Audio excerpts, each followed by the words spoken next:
ಡಾಂಬರ್ನಲ್ಲಿ ಸಿಲುಕಿದ ನಾಗರ ಹಾವೊಂದನ್ನ ಪುತ್ತೂರಿನ ಉರಗ ಪ್ರೇಮಿ ತೇಜಸ್ ಬನ್ನೂರು ರಕ್ಷಿಸಿ ಹಾವಿಗೆ ಜೀವದಾನ ಮಾಡಿದ್ದಾರೆ.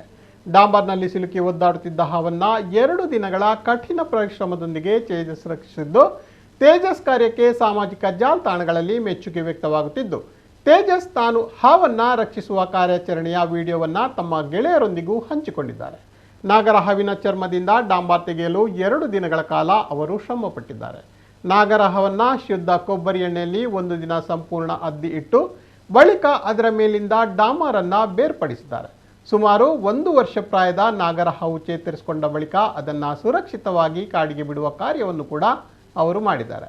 ತೇಜಸ್ ಪ್ರಕಾರ ಡಾಂಬರ್ನಲ್ಲಿ ಸಿಕ್ಕಿ ಹಾಕಿಕೊಂಡ ಹಾವಿನ ಚರ್ಮಕ್ಕೆ ಕೊಂಚ ಹಾನಿಯಾಗಿದ್ದರೂ ಇನ್ನು ಕೆಲವೇ ದಿನಗಳಲ್ಲಿ ಹಾವಿಗೆ ಹೊಸ ಚರ್ಮ ಬರಲಿದೆ. ಇದರಿಂದಾಗಿ ಈಗಿರುವ ಚರ್ಮ ಕಳಚಿ ಹೋಗಲಿದೆ. ಇದರಿಂದಾಗಿ ಹಾವಿಗೆ ಯಾವುದೇ ರೀತಿಯ ಸಮಸ್ಯೆ ಆಗುವುದಿಲ್ಲ. ಹಾವಿನ ಎಲ್ಲ ಚಲನವಲನಗಳನ್ನು ಪರೀಕ್ಷಿಸಿದ ಬಳಿಕವೇ ಹಾವನ್ನು ಸುರಕ್ಷಿತ ಪ್ರದೇಶಕ್ಕೆ ಬಿಡಲಾಗಿದೆ.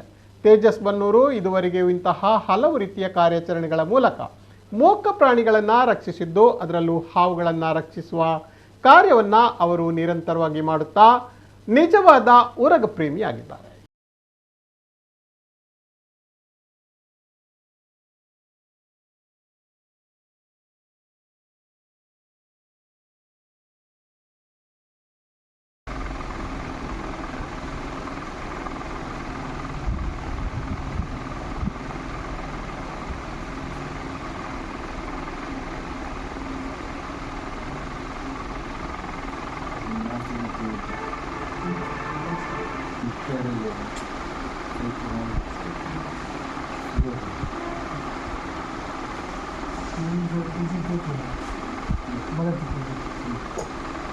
मदद